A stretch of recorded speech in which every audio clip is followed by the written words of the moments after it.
Welcome to episode 38 of the Cycling Europe podcast. My name is Andrew Sykes. My plan for 2020 was to cycle the length of Japan. That was cancelled.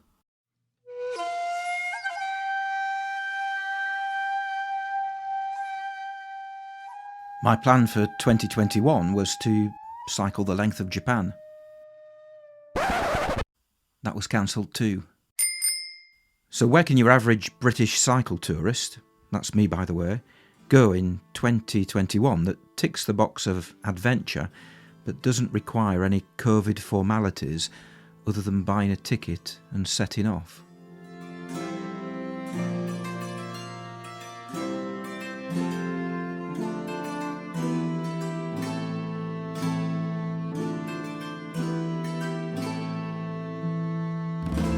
It's an absolutely fantastic route. It is very remote, but it's also one which is great to explore. You'll come across so many things that you've never seen before.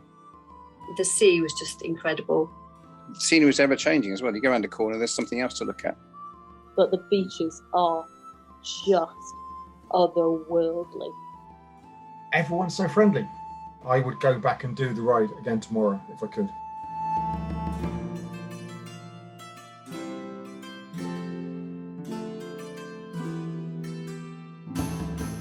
The Hebrides are all of the islands to the west of the Scottish mainland. The Inner Hebrides include Jura, Mull and Skye. The Outer Hebrides are the chain of islands, 15 inhabited, 50 uninhabited, to the west of Skye that are home to around 27,000 people and, crucially for this podcast, the Hebridean Way.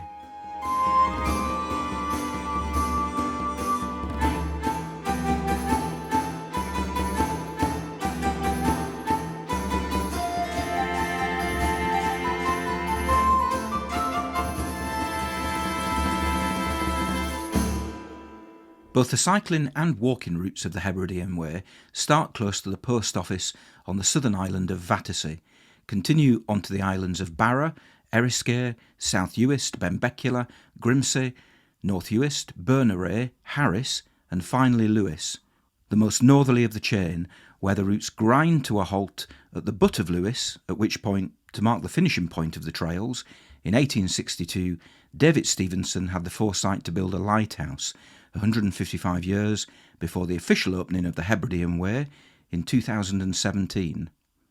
In this episode of the Cycling Europe podcast, prior to me setting off on my own journey along the Hebridean Way, I'm going to be talking to a diverse group of writers, travellers and cyclists who all have something to say about the route, the islands and what I might expect to find. We'll also be hearing from the Chief Executive of the Outer Hebrides Tourist Board for the official view. But let's start with two authors who have both not just cycled the Hebridean Way, but written about it as well. My name is Martin Howe. I enjoy cycling and walking. I really enjoy coastal cycling. So that is why I came to also cycle along the Outer Hebrides from Barra up to the Butt of Lewis and then back to Stornoway before continuing on to John O'Groats. I'm Pete Martin. Together with my partner, we run a small business writing cycling guides. We call ourselves the Offcomers because we are offcomers. It's a word used to describe people who aren't native to South Cumbria. We've written cycling guides to Northern Brittany, the Bay Cycleway, Morecambe Bay. And our most successful guide is to cycling the Hebridean Way, the route that runs up the whole of the Outer Hebrides. It is a spectacular place. I think of all my journeys in Scotland, it has some of the most spectacular beaches in terms of colour and drama. And it is a very remote area, but it's also one which is great to explore. You'll come across so many things that you've never seen before, and you really sort of ease into, the people and the landscape. And it becomes very enjoyable from that point of view. And also I met some fantastic people along the way, particularly staying in a couple of the hostels which are on the route. The cycling route obviously is pretty much, it's all on roads. and it's an absolutely fantastic route. It's easier in terms of the cycling than you think it might be, with less up and down. But if the wind's against you, it's mind-bogglingly awful. It can be really hellish on a bad day in the Outer Hebrides. I have no hesitation in saying that it's some of the nicest cycling I've ever done, that route. It's unexpectedly flat. So, except for I think it's Harris, which is, excuse my pronunciation, but at Anclisham, which is the highest point. I'm not sure if it's the highest point, but that's the major lump in the middle. But the rest of it is generally quite flat compared to the west coast of Scotland, which is, obviously far more dramatic in terms of the western Munros. My name's Peter Adcock. I live in Bristol. I've cycled for many, many years, ever since I can remember, really, to school, to university back in the 70s when it really wasn't the thing to do. Nobody really did that. And for 25 years, I've been cycle touring with some friends. So I'm used to commuting, cycle touring, and I now work part-time as a cycling instructor. So my life is on my bike, basically. Yeah, so I went to the Outer Hebrides in September 2019, so nearly 2 years ago now. I usually go cycle touring with a bunch of friends. There's a sort of group of 5 of us, so whoever's around, it's usually 5, sometimes 4. We've been to France and Germany in recent years. I saw the Outer Hebrides trip on the internet. I thought this would be a good thing to do, so I messaged my friends and said, how about this for the summer, for the autumn? And got a very lukewarm response. Most of them said, actually, no, I don't fancy it. So I had a look into it again. I thought, actually, do you know what? I'd like to go there. So one rainy, wet, cold day in January 2019, I went on the internet, did some research, booked my accommodation for September, and off I went. It turned out to be my first solo trip. I've done 2 since then. I thoroughly enjoyed being on my own, and I thoroughly enjoyed the Outer Hebrides. I'd recommend it to anybody. My name's Campbell Hutchison. I'm originally from Glasgow and now living in Galashiels. And I'm now a writer and playwright and a keen cyclist. Well, somebody coming from south of this country to Glasgow will arrive at Glasgow Central Station, and a lot of people seem to think that Central's the end, but it's not really. It's a terminus, and from there you have to go to Queen Street Station, which is only a 5-minute walk away. And Queen Street itself opens the traveller to the whole of the north of Scotland. If they want to go to the islands, they'll head up the West Highland line. They'll go to Oban or Mallaig, and in this case, you're going to Oban, and it's a fantastic journey. The good news for travellers with bikes is ScotRail has started a new service called the Highland Explorer, and this is a carriage in itself that's set aside for people that might be taking their bikes or perhaps the winter skis. I think there are places for 20 bikes, so half the carriage. You have to accommodate the people that are willing to get out, and the active travel is something that the company seems to be pursuing. And this has been introduced on the Oban service, so you're off to a flyer there. I live in Bristol, which is a fair way from the Outer Hebrides. So I had a choice: either take my own bike. How do I get it there? I could go on the train. My experiences with taking bikes on trains in this country isn't great. I don't particularly think that the train companies in this country are particularly well geared up to taking bikes. I could have driven somewhere, long way to drive on your own, leave a car somewhere. The other option was to hire. So I looked into that and did find a place called Taynuth, I think it's how you pronounce it, Taynuth, the Rusty Cycle Shack. And that's 1 or 2 stops before you get to Oban on the train. So what I did, I went to Oban, stayed the night, got the train back to Taynuth, then cycled back into Oban and took my bike across on the ferry to Barra. But while I was there, I did meet a few people who'd hired from Barra bikes. They highly recommended. They flew in from Glasgow to Barra, landed on the beach, and then Barra bikes picked them up. So bike hire is certainly an option. I'm Steve Pollock. I live in New Forest in Hampshire, southern England. I did the Hebridean Way in 2019. With my partner and friends, we've done a few, not mega long tours, but we've done a few tours of similar sort of distance, over to Paris, up to Amsterdam, that sort of thing. When we did the Hebridean Way, because we live in south of England, we actually chose to fly up. So we flew initially Southampton to Glasgow, and then we were privileged enough to do the flight across from Glasgow to Barra and land on the beach there. The timetable to fly in is depending on the tide. Obviously, high tide, there's no beach, there's no planes land. Low tide, planes can go in. You come in on a For most people, probably the smallest plane they've ever flown on. I think there was 14 people on it when we flew. Landing on the beach was a special experience. You're looking out the window, you're coming in over the islands, you're seeing the scenery, and then you come down, and as the wheels touch, there's spray splashing up, and it's just so unlike any landing you've seen anywhere, any plane you've been on before. We got off the plane and there was time for us to wander around the beach, take photos, look at the plane. You go into the terminal is tiny. You walk through, there's a cafe where people come to actually watch the planes taking off and landing. We'd hired bikes, we'd used a company to do all the logistics for us. So we'd hired bikes, we walked through the terminal and there was 2 bikes there waiting for us with our names on. And we cycled off. Hi, I'm Rich Kembleton. And I'm Carrie Kembleton. And almost a spur of the moment thing, my parents lived in Glasgow at the time, and we got a train up to Glasgow, borrowed my parents' bikes, which were heavy steel mountain bikes, but with pannier racks, and got the train up to Oban, ferry out to Barra, cycle around Barra the first day, and checked the ferry times onto the next island, but found it wasn't running the next day.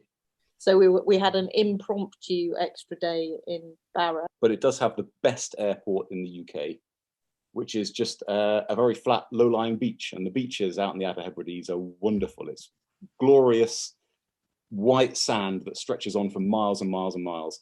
And on Barra, that's the airstrip. So the flights to and from the island are timed for low tide because the plane can't take off and land at high tide because the beach is underwater.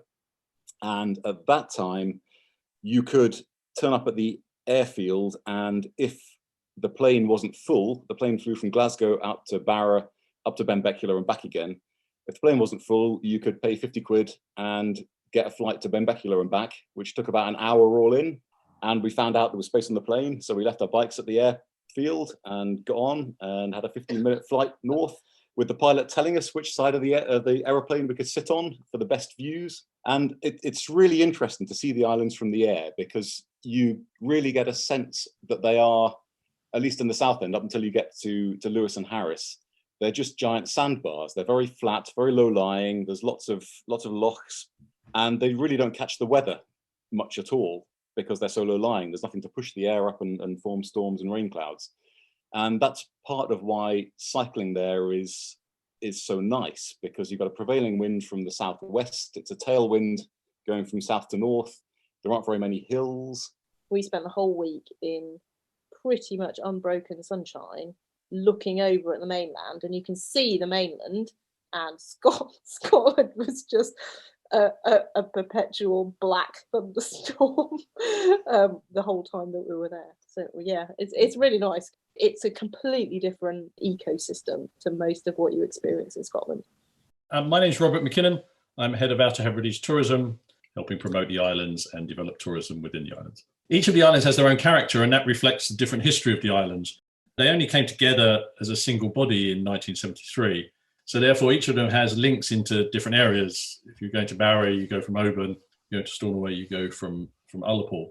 So the Hebridean Way was one of the things that was created to sort of try and join up the islands and could strengthen them rather than just being part of a council area.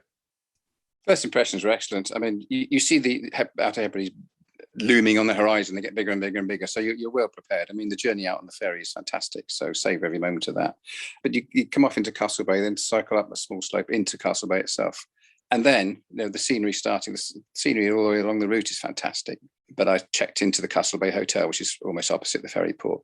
And my first impression was, it seems to be just such a maybe trusting kind of place. For instance, I went to check in and said, where can I lock my bike up? She said, what do you mean lock your bike up? I said, well, I like to, lock it. We don't need to lock your bike up. People leave their front doors open. They don't lock the bikes up. In fact, I stayed in one bed and breakfast, and I went for a meal in the pub around the corner, 50 yards down the road or something. It was chucking it down with rain. And the lady said, well, I'm playing bingo in the village hall opposite. My car's unlocked. Just sit in the car and I'll give you a lift back at 9 o'clock.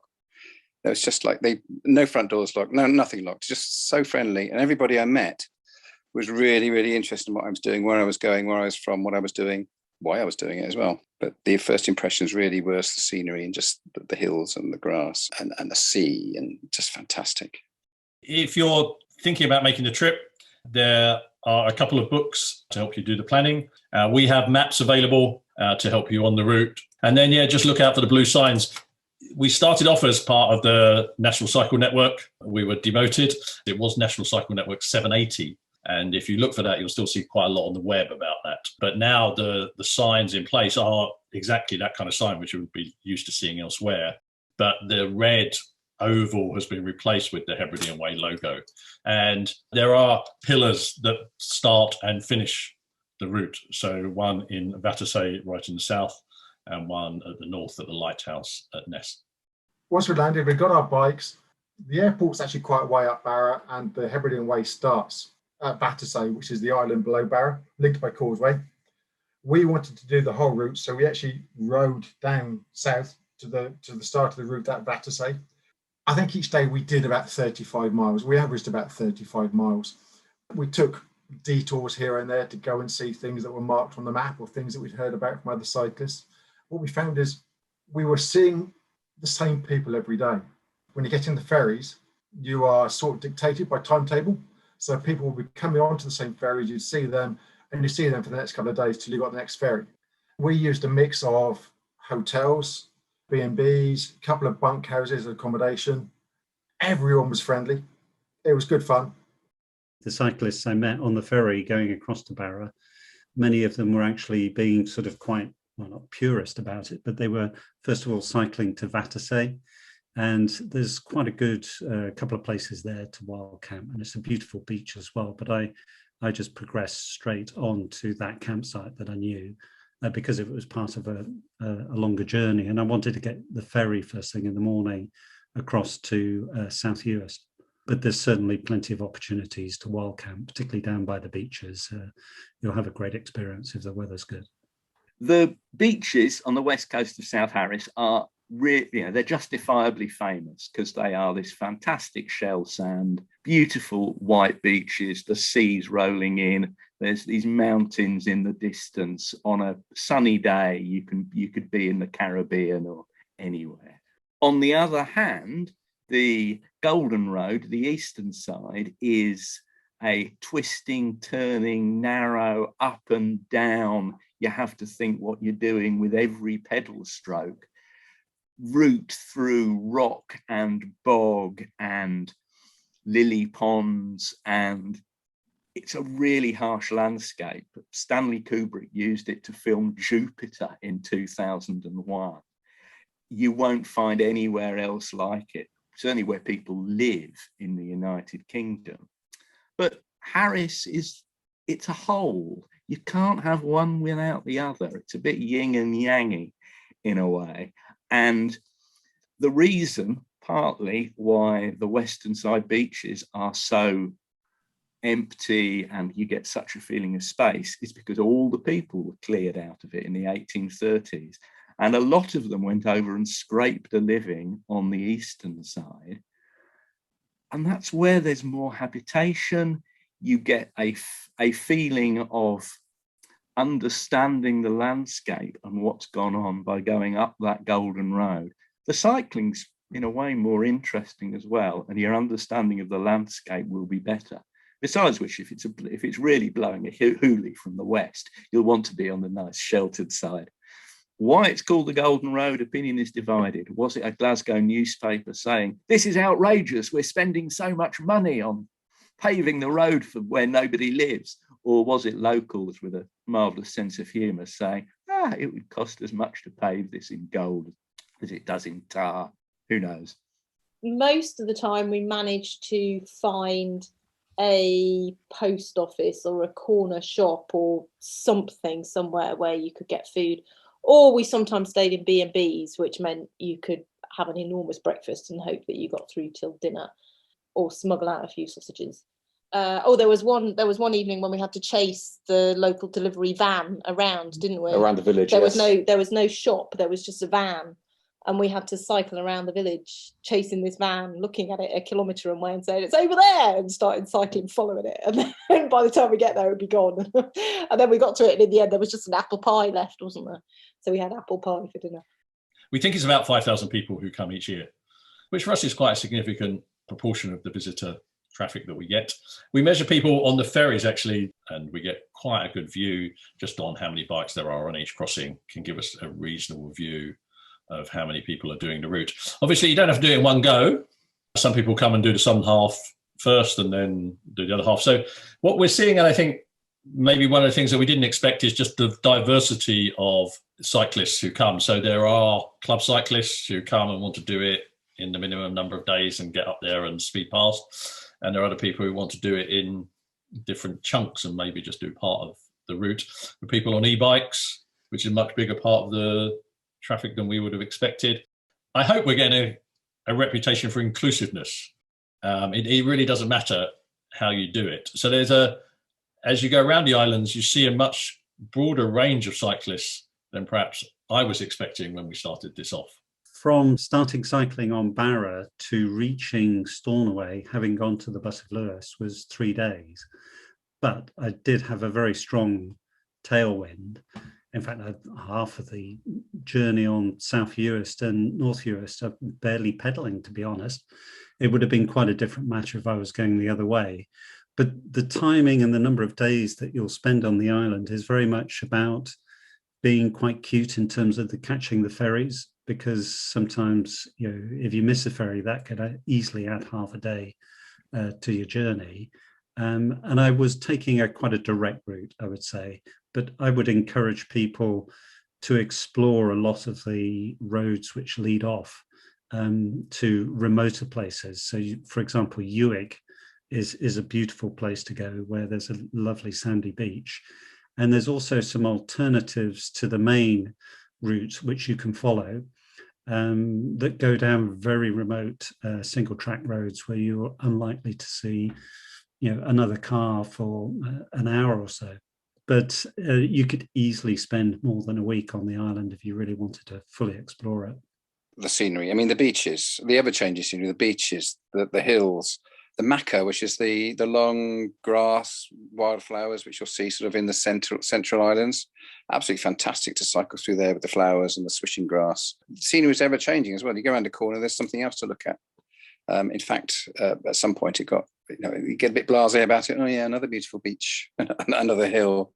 And the remoteness as well. I mean, you are on an island, but you can be remote at times, and it's just great just being on your own, going down a hill, going up a hill, sitting on a beach. I went to Luscantire Beach. I was the only person on that beach, and that, I don't know if you realise, but that's supposed to be one of the finest beaches in Europe. Just sat there on my own for 10 minutes. Fantastic. We would definitely suggest that people plan and book ahead. The islands are more popular than lots of people think. So some people turn up expecting to be the only person coming, and particularly in the summer months, they are a popular holiday destination and you need to get in. So if you are the sort of person who is, the real hardcore people who are going to camp the whole time are probably okay. But if you're the sort of person who, if the weather's not that great and you want a night in a bed just to get a bit better, you probably can't do that at the last minute. You have to make a decision beforehand. And if the weather's not good and you want a hot shower and a bed. So definitely think and be honest with you about the kind of person that you are. Some people start to go, oh yes, I'm going to camp the whole way and I don't need to do anything, and very self-sufficient. And then they sort of lose their enthusiasm a bit. So just ask people to be a bit realistic and ask people to be a bit considerate about the place. I think there is a practical understanding on the islands that plans change and people miss ferries and weather and all those things. So you can't necessarily plan it to the last detail, but certainly if you choose to camp where you choose to camp, go off the route and find a bit away from the route. Don't stay in villages. Plan early. Our preference is to book. And if you do find, there are some parts which are quite remote, and if you do find you need to stay somewhere, then be thoughtful in selecting those things. Just don't just fall off your bike and pitch at the side of the road. We hadn't really realised what Sunday meant. And then we were in a B&B that morning. We didn't have any sandwiches with us. We didn't have anything to cook that evening for dinner. We were planning on camping and we had nothing. So obviously we were keeping our eye out for a shop or a post office or something, and nothing. Everything was shut. Just everywhere was dead. There was not a soul to be seen. Finally, we came across it was a tiny little village museum or something, and it was open. So we went in and we said, excuse me, can you just please tell us where we might be able to get something that we can buy to eat? And so these two little old ladies looked at each other and scratched their heads and kind of looked back at us in surprise that we apparently didn't realise that there was no chance that we were going to buy any food. They did offer us tea and coffee. They offered us tea and coffee, yeah. And then we said, right, okay, well, this is a problem because we've got another like 40k to cycle or something before we can get to anywhere. Like, okay, we're going to have to stay in a hotel tonight, decision. And then they said, well, actually, no, there is something you could do. You could go back a couple of kilometres to the garage on the corner, and there was only 2 roads, so it was obvious where it was, and buy a microwave meal there and bring it back here, and we'll stay open for you, and you can bring it here and we'll microwave it for you. And that is exactly what we did. We cycled a couple of kilometres in the wrong direction. Against the headwind. Against the headwind. Bought a couple of microwave meals, took them back, and they very, very judiciously microwaved them for us. And we sat in this little museum while they knitted and we ate microwave lasagna or whatever it was. There are a couple of bits of the routes which are quite remote. So the islands overall are reasonably well populated, but you definitely need to think about those things and where you're going to stop for lunch, toilet stops, all those kinds of things. In some parts of the route are quite frequent and you'll be fine, but there's certainly 2 parts, so the bit between Talbot and Stornoway, between Harris and Lewis. You know, you're going up into the mountains there, and that's some of the hardest cycling and also the wildest country that you're in. So you will have probably 15, 20 miles without really anything, pretty much a wilderness. So it's very spectacular. It's one of the highlights of most people's visits. You have to be ready for that. So when you see a place, think about, do we need anything, rather than just go past it, because you might be a while before there's the next one. As a cyclist, the wind is the thing that can be your enemy. It can be your friend, but it's unlikely to be your friend. And if you're not used to flat places by the sea, the constant nature of the wind, even on a still day, you've got a very still day is wind of 5 to 10 miles an hour constantly from one direction. So you never get those still periods. It can be quite a long way between places. That's particularly true with the walking route, less so. On the cycling route, you can always put in a bit of a spurt and nip off somewhere to get things. But the walking routes, it's kind of days before the official route meets a shop. And you're in somewhere that is different. It's not like the Outer Hebrides are noticeably different from the rest of Britain. You know, I can remember the first time going there 40 odd years ago and actually being a bit taken aback by the fact that this place is different. And you know, in Harris and Lewis, everything stops on a Sunday. Really, everything stops on a Sunday. It's like anywhere else in Britain. It's got all the modern things are there, but you kind of feel as though you're a bit closer to how things maybe ought to be. You know, there's more wildlife than there is where either you or I live, for example. It's that you're there on the edge often. People are a bit more, they're a bit less reserved. Things are a bit more open. And yeah, you know, things have changed a great deal. I mean, there's a lot, you don't see the people living in corrugated iron houses anymore, which you did 40 years ago. There's less obvious grinding poverty than there was 40 years ago, which is probably true for most places. It is a different place, and there are different cultures, and you kind of need to bear that in mind at times, that people do things a bit differently. The weather generally was breezy, sunny, not hugely hot, much cooler, you know, a few degrees cooler than Bristol, noticeably cooler. I did get very wet one on my 3rd or 4th day. I think we had heavy showers. The ferry from Barra and Eriskay, the last one of the day, was cancelled because of high winds, and they're flat bottom things, so they're very susceptible to winds and chop on the sea. Luckily, I got there early because I'd heard rumours from other cyclists that they were going to chop the ferry, so I got an extra ferry they laid on.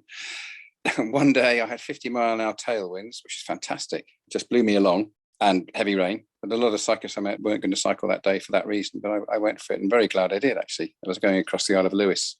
Fantastic. But generally it was bright and sunny, breezy, but be prepared for everything. Somebody did mention Four Seasons one day. I didn't quite get that, but I got a good selection of weather. I guess one of the big things that everyone's heard about on Lewis is the Callanish stones.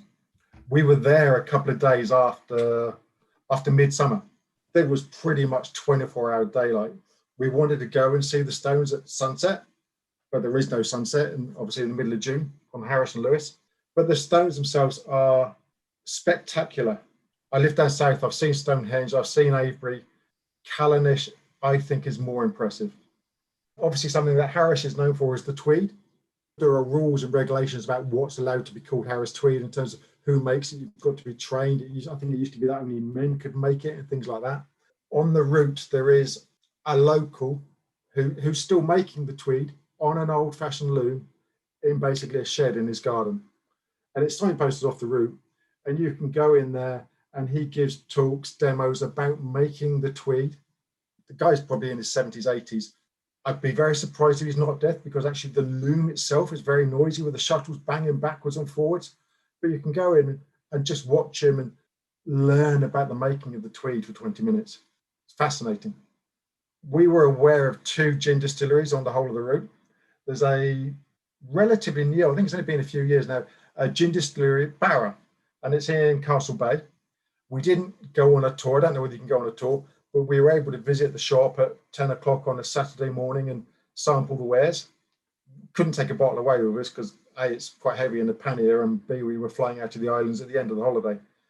But there's also another gin distillery in Tarbert on Harris, and I believe you can do tours there. It's also a good place. It's got a nice restaurant you can go in. So if you need a lunch or a snack midway through the day, it's quite a good place to visit for that. Again, you can sample the wares and buy the wares if you want. I think there's a temptation when you're on a cycling route to get to the end of the route. And actually, some of the interesting stuff is just turn off the route, which psychologically just stops you having to rush. You're not trying to get somewhere. So, if you're in a club cyclist and you want to do it as a group, there's a reason to do it fast. But even some of the other cyclists, they sort of begin to get into a schedule. And I think some of the pleasure is just not being on a schedule. So do take some of the side routes off. This is the main route through the islands that you're on, and take the back route. In South Harris, there are 2 routes. There's the actual official way, and then there's another back road that you can take. Make sure you do it your way. Don't have the same experience as everybody else. There's an Eagle Hide. It's about a 5-mile ride down one of the side roads, and you can go in and watch the eagles nesting. One of the things that surprises people is the number of honesty boxes along the way. Most people leave eggs or baking or those kinds of things, and quite often it can be actually being microwave ovens are usually repurposed for this thing. So if you see a microwave oven at a gate post, it's usually got something interesting in it that's worth exploring. But do stop and use those things, and partake of fresh eggs. Might be nice. It might not be practical on your bike, but if you're near the end of the route and you want a couple of eggs for breakfast, honesty boxes are a big part of island life. Talk to people. Just pass the day. One of the things that people like about the route is the chance just to chat for a bit. Don't let your schedule become your master. I think number 1 is probably Callanish Stone Circle, which is the second most important stone circle in the whole of the British Isles. And the beaches. I mean, you can't name one beach over any of the others. Just the coastline, and there's obviously a lot of coastline, but the beaches are just otherworldly. There's a reconstructed black house village, and you can stay in one of the black houses as a small youth hostel or camp outside it. If you do that, I'd recommend staying in the old human end, not the animal end, because the walls are a lot thicker and it's warmer. We made the mistake of going to the empty end on a cold night, and there was a good reason why it was empty, because it was cold and wet and damp, and we didn't sleep at all, only to be told the next morning that we should have been outside anyway because we'd missed the Northern Lights. But never mind. So closest I've ever come to seeing the Northern Lights. Yes, I mean, one of the highlights was to stay at the Gatliff Trust Hostel, which is on Berneray. You can't book it. You just turn up. You can camp nearby, as a contingency, let's say, but you kind of wander into one of the, sort of rebuilt black houses, almost, as they're called. Put your stuff. If there's a spare bunk, then you put your stuff on it, and then you meet in a common room, And usually there's a good bunch of people in there, and as was the case when I turned up. And it was a wonderful evening, sharing stories and actually doing monster jigsaw puzzles together and cooking together and talking together. And it was really nice, cozy experience with a beautiful peat fire going within it. You've got to go to Callanish and you've got to spend some time there, because that stone circle is quite an amazing thing. With the exception of Stonehenge and Avebury, I can't think of a more dramatic stone circle.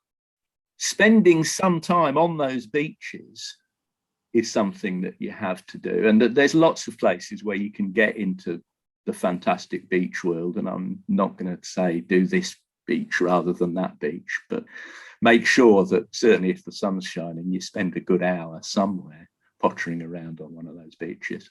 And I think the wildlife is really good. You know, the bird life is absolutely fantastic. And again, I'd say, just stop. What I really find quite difficult is people bombing up and down the Hebridean Way in 24 hours, 48 hours. Obviously, I'm impressed by the way that people have done that. But actually, you're passing lots of interesting things. You're passing places where lots of really interesting people who are probably quite happy to stop and have a conversation with you. The place is dripping with history. And you need to make a little bit of effort to find that history and that wildlife and those people. So I'd say make time. That's the thing to do. Spend some time. Stop. Go on some detours. If you're someone who likes being outdoors, the Hebrides are just fantastic. There's a vast variety of scenery. So you've got the hills on Harris and Lewis. You've got some mountains. I mean, it goes up to 800 meters, something like that. The Uist, the flat, you can see for miles and miles and miles. The lochs, the Macaire. It's all so different from what we have in southern England, at least. I thought it was fantastic. There's wildlife all over the place. We were fortunate enough to see eagles on a couple of occasions. We saw a golden eagle and we saw some sea eagles. Everyone's so friendly. I would go back and do the ride again tomorrow if I could. For a fair proportion of the route now, you will have a 3 or 4G signal, but there are bits of it where there are gaps. And obviously, if you live here, you learn to know those gaps. But for the first time, it can be a bit frustrating. You can't rely on it at every point along the route, but it won't be too far. There's not massive black spots. In most cases, it might be a mile or a couple of miles that you're out, and then you'll be back into some kind of coverage. Definitely for calls and probably for data. The network is a bit better in the north than in the south. When we got up to Stornoway at the end of the trip, obviously, that was the time when they were just about to start Sunday flights to Stornoway. And the people in Stornoway were all in favour of this. It meant they could get Sunday newspapers, people could come and visit for the weekend. But the local vicar was not so pleased, and he was out protesting and saying that Sunday flights, you're not allowed, you should keep the Sabbath holy and so on. One of the local newspapers asked him if he would be out protesting at the very first flights. And he said, oh, no, you can't protest on the Sabbath either. Another reason there were mixed opinions about Sunday in Stornoway was that there was the Stornoway Golf Club, which of course was not open on a Sunday. You weren't supposed to play there. But the practical upshot of that was that it meant the clubhouse wasn't open. There was no one to collect the green fees and no one around either to enforce that you shouldn't play there. So it was extremely popular because Sunday was the free day for playing golf. And it was probably busier on a Sunday than any other day. I arrived at the Butt of Lewis at about 5:30, I think. I had already booked a trip back with a bunch called Heb Shuttle. They run bus services from north and south from Butt of Lewis to Barrow and back again. When I was at the Butt of Lewis, I bumped into a couple of other cyclists who were also waiting for the bus. So they took us to Stornoway for that night. So we got to Stornoway probably 6:30 or something in the evening. And then in the morning, about 6 o'clock, they picked me up from where I was staying. The other two guys were staying in Stornoway and were getting a ferry across to Ullapool, I believe. And then during the day, they took me back to the Eriskay ferry, Eriskay to Barrow ferry. There's no point in them taking me to Barrow on the ferry and back again. So they left me at Eriskay. I got the ferry across and then cycled back to Castlemaine.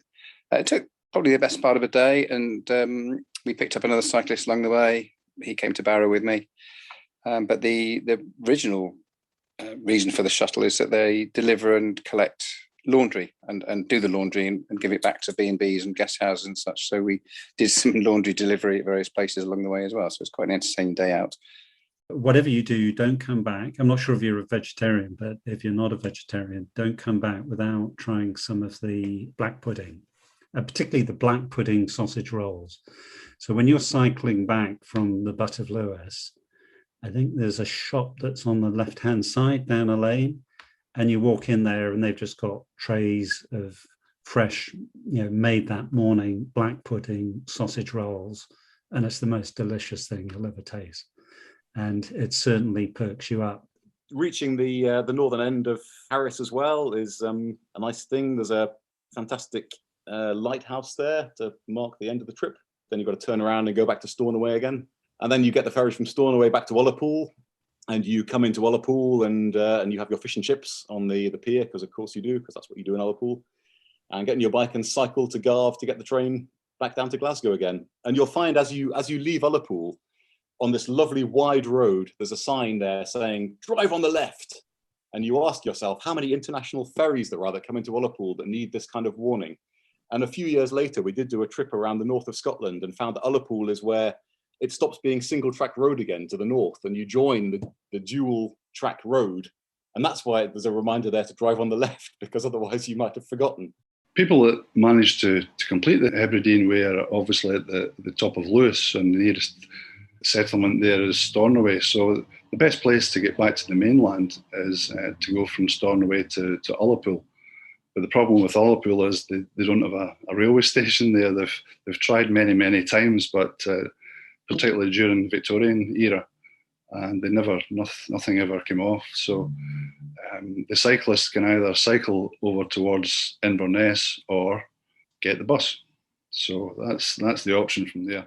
And if somebody wanted to go over, such as yourself, you've decided to catch the train at the Garve station, that's on the Kyle line, and the Kyle line connects with Inverness. Once you're in Inverness, you'll be able to go just about anywhere, in your case, back to Glasgow. The scenery and the mountains area just doesn't give up. Once you've left Inverness and you're heading down towards Aviemore, you're into deep valleys with huge mountains. It's very much that all the way into Perthshire, supposedly definitely one of the nicest counties in Scotland. And you're into Pitlochry and Perth and back down through the Central Belt and Stirling to Glasgow. I think I'd spend more time doing the whole journey if I went back again. And I really would like to go back again. Like I mentioned earlier on, I spent a bit of time, 10 minutes or so, literally on Luscantire Beach. I'd love to spend more time just exploring the beaches and more of the scenery, and take some side trips as well, because my days were fairly full on. I was cycling for 5 days, I think. So there wasn't a huge amount of time to look at other things along the way. I mean, I stopped at the Callanish Stones, for instance, which everybody should do. But yeah, I would go back and take longer. Even though they're small islands, there's still loads of things I didn't do and I'd like to do more of. Keep listening, because this episode of the Cycling Europe podcast is far from over. But thanks to all the people you've heard so far. That's the writers Martin Howe and Pete Martin. Martin Howe has a new book coming out on the 2nd of September. It's called Tales from the Big Trails and recounts his 40-year quest to walk the iconic long-distance trails of England, Scotland and Wales. It's published by Vertebrate Publishing. For more information about Pete Martin's guidebooks, including the one he wrote about cycling the Hebridean Way, visit his website theoffcomers.co.uk. Thanks also to Richard and Carrie Kembleton, who dialed in from Munich of all places, Peter Adcock, Campbell Hutchison, Steve Pollock and Rob McKinnon from Outer Hebrides Tourism.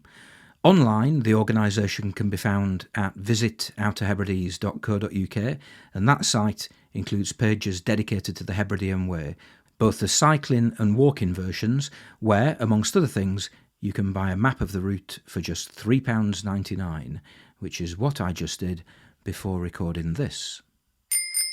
Now, after hearing all those people talk, you might be thinking that the Hebridean Way is best left to those people who have at least a bit of cycle touring experience under their belts. Well, think again. To finish this episode of the Cycling Europe podcast, sit back with a glass of wine. Red will be appropriate, and you'll find out why in a few minutes. and listen to the chat that I had with Sue Carson. She and her 2 friends arrived on Barra with no cycle touring experience whatsoever.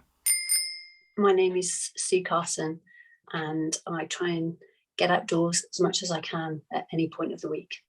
I work with children outdoors.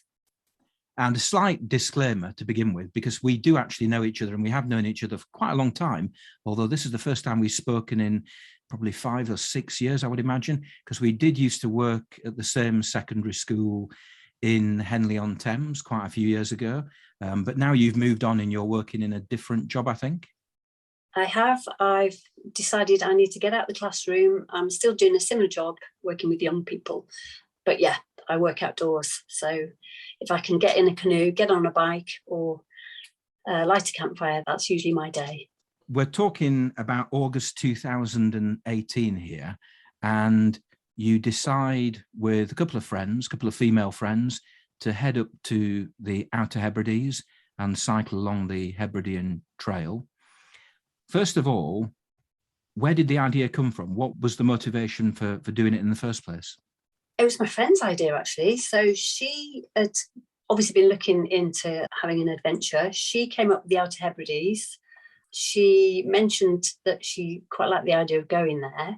I just love cycling, and she kind of sounded me out for how would I feel about accompanying her going cycling on the Hebridean Way. So I said, yeah, absolutely. Having said that, they have not done a lot of cycling. So I went with 2 other girls who have cycled mostly on road, but as I say, not a huge amount. So yeah, I was very excited. I mean, I love to get out on my bike.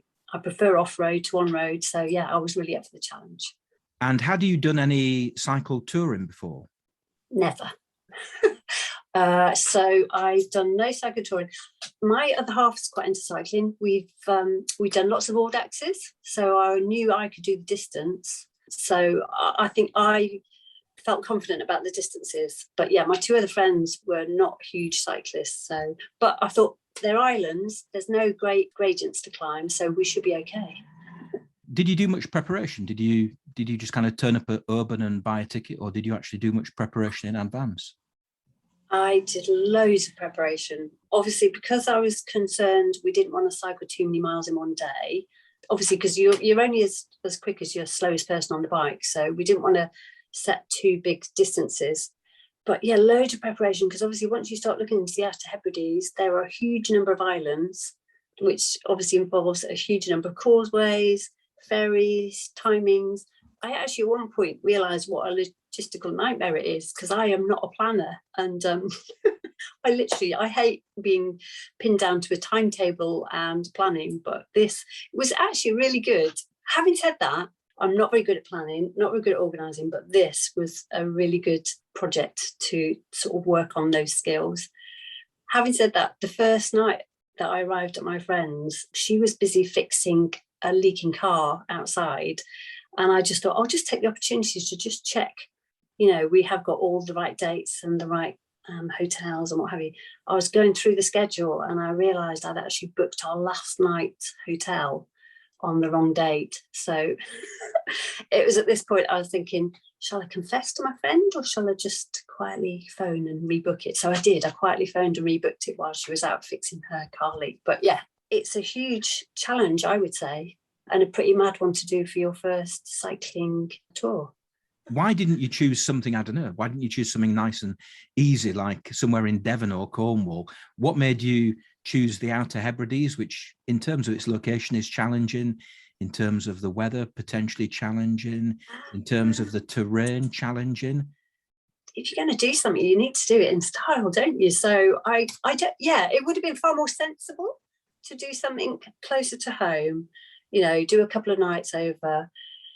But actually, it was the excitement of the challenge, actually, that I found personally really exciting about doing it. The Outer Hebrides is obviously a stunning place. I've been to the Scilly Isles for a very short family holiday, and that I just, the remoteness and just being in, it's almost like a different time. It's like going back 100 years. So I just thought, the Hebrides has got to be like this. So that was the draw for me. It's such a special place. And because it is so inaccessible, that made it all the more exciting. Okay, so you take the ferry from Oban and you arrive in Castle Bay with your two friends. What happens next? Tell us the story of your 6, 7, 8 days on the Outer Hebrides. Well, we didn't really know how much time to allow cycling, deviating from the route and then getting to your destination, how much leeway you can allow and to meander. So we were a bit obsessed with not missing the ferries. You miss a ferry, it could lead to the whole schedule going to pot. We weren't overly obsessed with completing the Hebridean Way. So we didn't actually cycle to the start, which actually I'd quite like to go back and do now. So we would quite like to start from the very, very beginning of the ride. Ours was more about just the whole adventure. We set off, and one of the places we wanted to visit was Barra Airport, because that is absolutely spectacular. And we were hoping that we would get to see a plane land on the beach. I just have to point out the weather prior to our trip was absolutely stunning. I think we had a heat wave in 2018. Of course, the day before we went, you can imagine what happened to the weather. It completely changed. However, we did end up on Barra Beach Airport, which if you're going over there, I really recommend you go. They've got an amazing cafe. You can sit, drink coffee and look out, and it's absolutely stunning. So yeah, that was one of our first memorable trips. And did you see a plane? We did see a plane land. Yes. So that was amazing. I think one of the most other memorable moments for me was I'm shooting right ahead now, because we got up to the Isle of Harris. We didn't actually make it up to Lewis, but on our Isle of Harris beach, obviously the weather was really awful, but the bonus of that was that the sea had brought in a really unusual amount of these sail fin jellyfish. They were amazing, absolutely beautiful little blue jellyfish with sails that sit up, and they were all over the beach, absolutely stunning. So that was really special. Yeah, and it's a really remote beach, but completely covered with these beautiful, beautiful little jellyfish. Did you have any problems along the way? Oh, yeah, where's my list? We had a few. Yeah, weather. That was probably the most eventful incident, because we did actually arrive on Vatersay late in the evening. Beautiful little island. We had a B&B that overlooked the sea. I can remember sort of looking out at the sunset thinking, can't wait to cycle tomorrow. It's absolutely stunning. The sea was like a mill pond, absolutely beautiful. And then, of course, we woke up the next morning, and before we'd open the curtains, you could hear the wind. Literally, it was blowing a hoolie. Open curtains, the sea was just incredible. We had a causeway to cycle over, so that was okay. At least we weren't sort of ferry dependent, but it was literally 40-mile-an-hour winds. So undeterred, we set off. And of course, the thing about booking your accommodation is, you have to go. So we had a 30-mile bike ride, which we just had to get on with because our next hostel was booked. And actually, accommodation is quite limited there. I don't know what you've read, but actually that was also a little bit of anxiety for our trip, was booking ahead and having to be at a certain destination for a certain time. So anyway, we set off, and it was the most horrendous winds. Ended up in the local co-op, dripping with rain. It was bitterly cold. My friend's nose was turning blue. She looked like she's hypothermic. So we decided to abandon the ride and try and call a taxi. And they do have special taxis over there, but they'd ceased to run while we were there. So long story short, the lovely manager of the co-op decided to shut the shop, borrow her dad's car, who was about 87, borrow his car and his sheep trailer. She loaded our bikes into the sheep trailer and shut the shop up, and was so happy to drive us to our next hostel, which was lovely because, she didn't have to do that. But she didn't want any money for petrol. She was so happy to do it. That was probably the biggest sort of worry, really, because it was, it was bitterly cold, and the winds were so strong, even on a downhill, you had to pedal to get down. We weren't being lightweight. It was awful weather. Presumably you weren't carrying tents and camping equipment with you in your panniers. Obviously, if you do carry tents, etc., it gives you the extra flexibility of wild camping wherever you happen to Yeah. stop. Do you think it Yeah. would have been possible to do it if you hadn't booked your accommodation and all the ferries in advance, which would have given you that flexibility of not having to get to a certain point? But do you think there would have been a risk that either you wouldn't have got on a ferry, or you wouldn't have found the accommodation, or you wouldn't have been able to get into the accommodation? Yeah, it's tricky, isn't it? I would have liked to have had tents with us. I love camping, but my two friends are less keen. So that was a decision we made at the start, that we were going to book into accommodation. I would have preferred maybe to have had a tent with us and gone wild camping. Having said that, the weather was pretty awful, and it was really nice to be in a dry hostel with a lovely bath. Difficult one, isn't it? Because it's extra weight as well. So, and actually I loved living out of a pannier. It just makes you realise how much rubbish you have at home and you don't need. That was one of the most enjoyable things for me, was having your little precious things that you've decided you're going to carry, and you need so little, don't you? You absolutely need so little. It's funny because my friends, we both really love butter. We actually had a conversation about, were we prepared to buy a block of butter and carry it around with us in our panniers because of the extra weight? We both agreed we did. So yeah, we carried a block of butter around with us. So when you look back on the week, 10 days you spent travelling up there and along the islands and then back down to, in your case, Berkshire, what are the most memorable things that come to mind? The beautiful, beautiful beaches and the scenery. I mean, the wildflowers, the macaw. It's worth deviating and doing the coastal routes, because the Hebridean Way doesn't always take you along those paths. So the wildflowers are beautiful. The beaches were stunning. As I say, we came across these beautiful little jellyfish, which I've never seen before in my life, and they were literally magical. But what also made it memorable were the incidents. I mean, you know, it was so lovely of that woman to rescue us, and I don't think you would get that on the mainland. But the people just went out of their way to help. So beautiful place you must go and eat, the Temple Cafe. You have to book it. It's absolutely beautiful. It's on the Isle of Harris. Amazing food. But we stayed in an Airbnb, and we're on our way to the Airbnb, realised we hadn't got any wine to take to our meal, caught the supermarket just in time. Long story short, we ended up going to this cafe. We got a lift off our Airbnb lady, Paula. Realised when we got there, we'd left the flipping wine, which we'd cycled crazily for. So she was so lovely. She said, "Oh, don't worry about that. I'll go back and get it." So not only did she take us out for our meal, she went back, got our red wine, delivered it back to the cafe, and then came to pick us up at the end. So yeah, everyone's really helpful, and there's a real strong sort of community support network there. That must class as an emergency, surely. Absolutely. Buying a bottle of wine and then not having access to it to drink it, that kind of rockets itself up above anything else in terms of emergency situations, I would have thought. Absolutely. Well, you should have seen the locals' faces when we bought the wine in the first place. It was literally the shop shut really early. So I think we'd got till about 4:00. Realised it was 10:02 and we hadn't got any wine. So we literally jumped on a bike, shot down to this co-op, whatever it was, went running in looking for the red wine, shelf, and the sort of locals who kind of didn't know what to hit them, ran in, bought the wine, ran out, and that was it. But yeah, you're right. You've got to have your red wine, haven't you?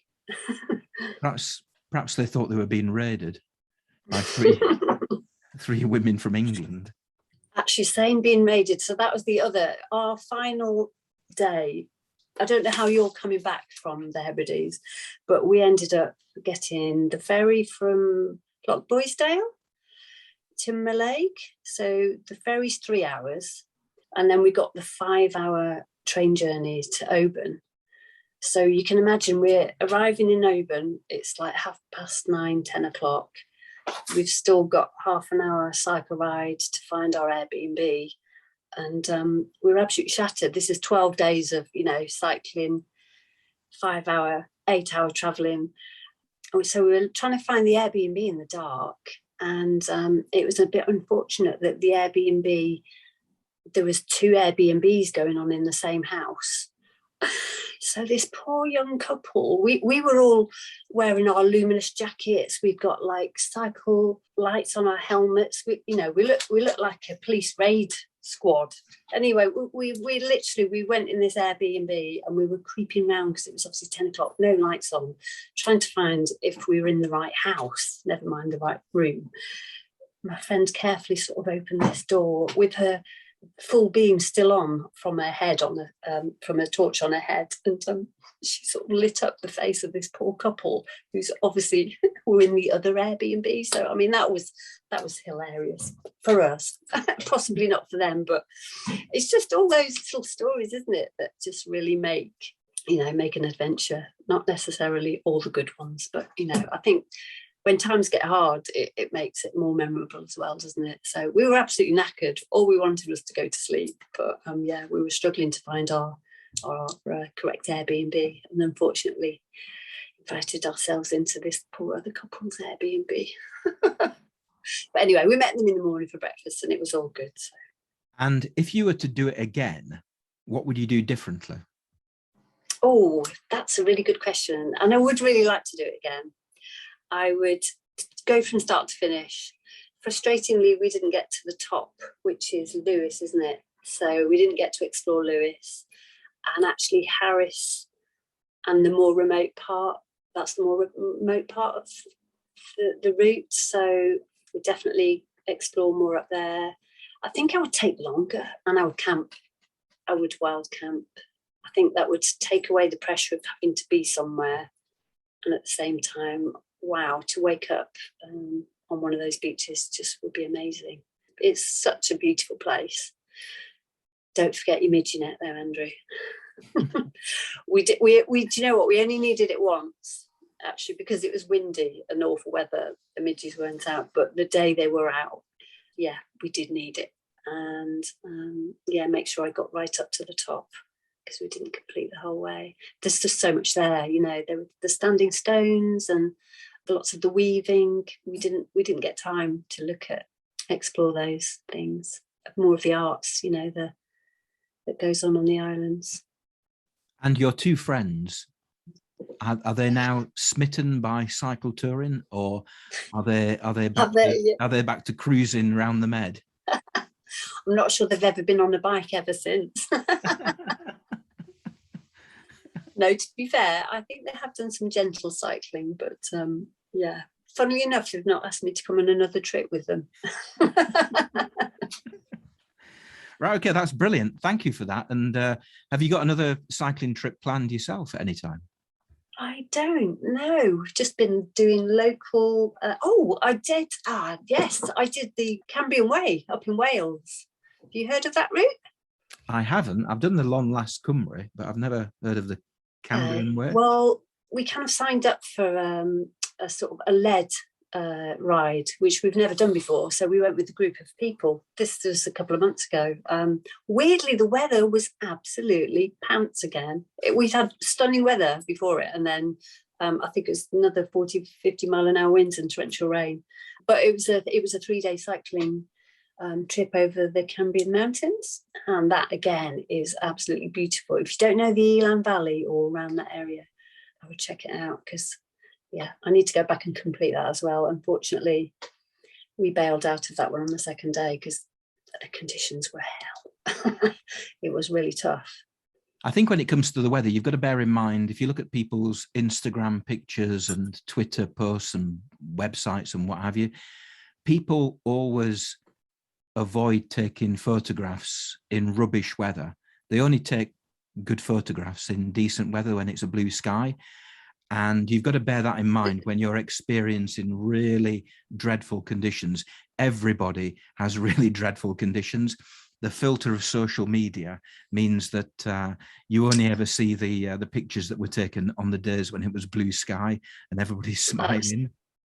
That is so true. That so sums up that last trip we did. And I was a sucker for it because I'd looked at it's a stunning website, and the company have got a beautiful little short video, sailing over the mountains, the sky's blue, everyone's smiling, and it couldn't have been, it was a polar opposite when we went. It was like a mud fest. It was, I mean, we were pushing bikes up mud slopes, literally 1 in 25.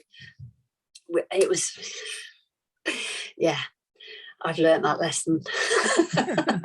Imagine that video in mud. Right, okay, well, thank you for that. That's brilliant, and good luck on your next trip. Yeah, so you go the 16th of August? 16th. Yeah, I bought my ticket. I'm off on the 16th. Yeah. I've got my place on the train, got my place on the ferry, booked the youth hostel in Oban, then get the ferry across on the 17th in the morning. And then, well, nothing, taking a very different approach to what you did. Nothing is booked. I've kind of created my little map online with all my things where I could stop while camping, hostels. Obviously, COVID is an issue at the moment. Yeah. So that's got to be dealt with. I'm hopefully I'm going to kind of have to wing it. I'm really fascinated to see how that pans out, because I definitely would like to go back. So please do a podcast. And a truthful one though. Yeah, that will. Well, with a podcast, you can't put any blue sky on podcast. No, that's true. But maybe you post some proper true life. But Sue, it's going to be blue skies for 12 days. So how can I possibly do that? Yeah, it probably will. Have a great time. Thank you. And that's it for episode 38 of the Cycling Europe podcast. Thanks to Sue and her two friends and all the people we heard from earlier. As I mentioned at the end of my chat with Sue, my plan is to set off by train from my home in West Yorkshire on August 16th with the intention of cycling the length of the Hebridean Way before the end of the month. Hopefully episode 39 will tell the story of me doing just that. As I cycle, I'll be posting updates to my website cyclingeurope.org, as well as photographs and videos on social media at Cycling Europe on Twitter and Instagram, or at cyclingeurope.org on Facebook. I'll also be talking about cycling the Hebridean Way at the monthly online Cycle Touring Festival talk on Thursday the 30th of September. Details of how to sign up for that talk can be found at cycletouringfestival.co.uk. August talk, by the way, which takes place on Thursday the 26th, is being given by Tim Sanders, who is going to be talking about cycling Chile's Carretera Austral in late 2019 and early 2020. If you've enjoyed this episode of the podcast, please consider taking a few moments to rate or even review the Cycling Europe podcast on the platform where you're listening. Remember that you can now support the website and the podcast financially by visiting cyclingeurope.org/support. Thanks if you do, it's much appreciated. And if you'd like to get in touch with your own cycle touring story, you can email podcast@cyclingeurope.org. Thanks for listening and happy cycling.